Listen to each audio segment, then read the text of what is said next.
ছেলে মেয়েদেরকে শুধু ওই কোনো ক্রমে একটা গ্রাজুয়েট করতে হবে কি মাস্টার ডিগ্রি করতে হবে কোনো মানে নেই। খুব ভালো করে এমন ট্রেনিং দিতে হবে যে সে নিজের পায়ে দাঁড়াতে পারে। তো স্বামী বিবেকানন্দের কথা আবার উনি বলছেন, I want that education by which one can stand on his own feet. এটা হচ্ছে প্রথম definition of education. I want that education. আমি সেই শিক্ষা চাই যাতে সে নিজের পায়ের উপর দাঁড়াতে পারে। By which one can stand on his own feet. আর যেই আমরা 22 বছর, 23 বছর, 24 বছরের ছেলে সে বাবার কাছে গিয়ে একটু টাকা চাইছে, আর কি অসুবিধে, কত অস্বস্তি। তখন তার ব্যক্তিত্ব বেড়ে গেছে, তখন তো সে 5-6 বছর নয়, তখন তার ব্যক্তিত্ব হয়েছে, কিন্তু হাত পাততে অস্বস্তি হচ্ছে, মাকে বলছে কিরকম। এইখানটা কিন্তু আমেরিকানরা ঠিক বুদ্ধি করে করেছে। ওরা অত পড়াশোনার মধ্যে যায় না, যারা যারা খুব ভালো পড়াশোনায় তারা এগিয়ে যায়। আমার অত বুদ্ধি নেই, দরকারও নেই। একটা কিছু শিখে এবারে সেটা প্লাম্বিং শিখে নিল, কিংবা ইলেকট্রিকের কাজ শিখে নিল, বড় বড় ট্রাক চালানো শিখে নিল, কিছু একটা ওসব শিখলো। আর মজাটা হচ্ছে, ডাক্তার যত ইনকাম করে ট্রাক ড্রাইভার ততই ইনকাম করে, কোনো অসুবিধা নেই। একজন ট্রাক ড্রাইভার গুলো আর যে যায়, যে ট্রাক গুলো এসি ট্রাক একদম আরামসে যায়, প্রচুর টাকা কন্ট্রাক্টে হয়। আপনি জানেন ওখানেতে একটা প্লাম্বারকে যদি ডাকতে হয়, যেমন ডাক্তারের সঙ্গে অ্যাপয়েন্টমেন্ট করতে হয়, প্লাম্বারের সঙ্গে অ্যাপয়েন্টমেন্ট করতে হয়। বলে, ভাই আমার কলটা ভেঙে গেছে, জল পড়ে যাচ্ছে। ও বললো, আমি পরশুদিন ফ্রি আছি। আমার জলটা কি হবে, সব চলে যাচ্ছে যে, না আমি পরশুদিন আগে পারবো না। এইরকম প্লাম্বার।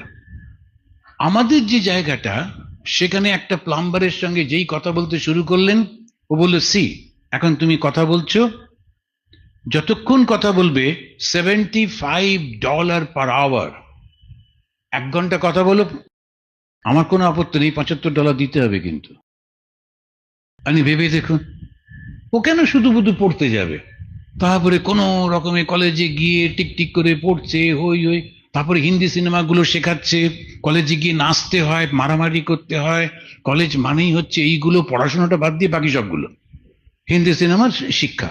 তো আমরা সেইগুলো করলাম। কলেজে গিয়ে প্রফেসরদের সঙ্গে মজা করতে হয়, তারপরে প্রিন্সিপালকে অপমান করতে হয়। এটা আমাদের কলেজে গিয়ে বাচ্চারা এরকম করে। একই কথা, এগুলো ভুল হয়ে যাচ্ছে। ওই যারা সিনেমা বানাচ্ছেন ওরা ধারণা নেই ওরা সমাজের গুরু, ওরা সমাজকে শিক্ষা দেবেন। তাহলে ধর্মটা, আমরা ধর্মের কথা যে বলছি, ধর্মটা কিন্তু এই মন্ত্র উচ্চারণ, বিরাট জটা, তারপরে হঠাৎ করে হাত দিয়ে আগুন বেরোচ্ছে, ওইসবগুলো নয়। কিন্তু ধর্মটা হচ্ছে সদাচার। মনে মনে থাকছে তো? সদাচার, স্মৃতি, বেদা, তৃতীয়ম, এটা 3টে হলো, চতুর্থম অর্থ ইত্যাহু। ইতি আহু এটা বলা হয়, আহু মানে বলা, ইতি আহু হচ্ছে অর্থ। এই চতুর্থটাকে ধরতে হবে, আবার নতুন করে সেই করতে হবে। এমনিতেই প্রকৃতি আমাদের মধ্যে অনেক বুদ্ধি দিয়েছেন, বিচার দিয়েছেন। তারপরেতে একজন খুব পড়াচ্ছিলেন, তিনি বলছেন আমরা এরকম ভাবে এই করবো, আর একজন এই করব, সবাই শুনছে। হঠাৎ করে একজন উঠে দাঁড়িয়ে বলল, আচ্ছা আপনি এটা যে বলছেন এটা তো এরকম ভাবেও করা যায়। বলে, এই রে বাঙালি এসে গেছে, আর পড়াবো না। তো কেননা বাঙালিদের প্রচন্ড বুদ্ধি, ও নিজের মতো চিন্তা করবেই করবে, এটা কোনো দোষ নেই, ওটাই তার গুণ। তুমি যা বলছো সেটাই শুনতে হবে কেন? আমার একটা নিজস্বত্ব আছে তো, দ্যাট ইজ গুড। ওইটা কি ব্যবহার করতে হবে। আর ছেলে মেয়েদের বলতে হবে একদম হতাশ হবে না, কিছু একটা শেখো, নিজের পায়ে দাঁড়াও। আমাদের একজন ছাত্র, ওকে বাবা মা ওকে চেঁচামেচি করতো, পড়ছিস না, কোনো রকমের গ্রাজুয়েট হয়েছে, না হলে মান থাকে না। তারপরেতে ওর কুকিংটা শিখেছে, শিখে এদিক ওদিক পরীক্ষা দিয়ে দিয়ে ফ্রান্সে চলে গেছে। তারপরে ফ্রান্সে কিছুদিন কাজ করে 1-2 বছর, সেখান থেকে সার্টিফিকেট নিয়ে লন্ডনে গেছে। লন্ডনে 2 বছর 3 বছর করে আমেরিকা এসছে। এই সব 5-6 বছরের সার্টিফিকেট নিয়ে ইন্ডিয়া এসে ব্যাঙ্গালোরে বিরাট একটা হোটেলে শেফ হয়ে বসে আছে। এখন দেখুন, ও যদি এখানে গুঁতোগুতি করতো, তারপরে মোমবাতি জ্বালিয়ে আমায় চাকরি দিচ্ছে না বলে কাঁদতো, ওই মোমবাতিটাই নিভে যেত, ওর চাকরি হতো না। কিন্তু ও নিজের মতো করে সুন্দর করে করে নিল। কত রকমের আছে। আমরা যখনই মনে করি যে ড্রাইভিং মানে নোংরা হয়ে থাকতে হবে, প্লাম্বার মানে ছেঁড়া কাপড় পরতে হবে, কেন? সুন্দর পোশাক পরে যাব। তোমরা অফিসে যাচ্ছ, আমি প্লাম্বিং করতে যাচ্ছি, একদম পরিষ্কার পরিচ্ছন্ন সব, কিছু অসুবিধে? এই চিন্তাগুলোকে একটু চেঞ্জ করতে হবে। তারপরে স্বামীজির সেই কথা আবার, স্বামীজি বলছেন যে যে জুতো সেলাই করে আর যে রাজা, দুজনেই সমান। Each is great in his own place. The cobbler can mend a shoe. ওই যে যে জুতো সেলাই করে, ও একটা জুতো বানাতে পারে। Can king do that? যে রাজত্ব চালাচ্ছে সে কি ওই জুতো সেলাই করতে পারে? পারে না তো। আবার কবলার হয়তো রাজত্ব নাও চালাতে পারে, ওই অ্যাডমিনিস্ট্রেটিভ বুদ্ধিটাও নেই, তো কি আছে? I am great in my own place. শুধু এই মানসিকতাটা আনতে হবে, আর তখনই আসবে আত্মজ্ঞান, আত্মশুদ্ধি, আত্মবিশ্বাস।